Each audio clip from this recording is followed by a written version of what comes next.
విశ్వాసం లేకుండా దేవునికి ఇష్టడై ఉండుట అసాధ్యము. దేవుని యొద్దకు వచ్చువాడు ఆయన ఉన్నాడనియు, తన్ను వెతుకు వారికి ఫలము దయచేయవాడనియు నమ్మవలెను గదా.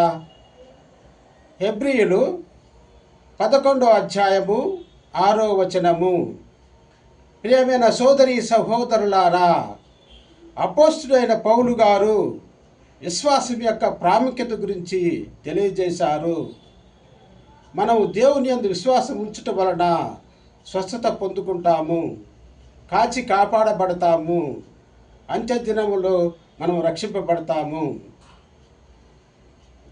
ప్రియ పరలోక తండ్రి, మేము మీకు ఇష్టలుగా జీవించే భాగ్యమును దయచేయండి. మేము మీ యందు విశ్వాసం ఉంచున్నాము, మమ్మల్ని కాచి కాపాడండి, అంత్యదినములో రక్షణ భాగ్యమును దయచేయండి. ఈ మనవులను మా ప్రభు అయిన యేసుక్రీస్తు ద్వారా వేడుకొనుచున్నాము. ఆమేన్.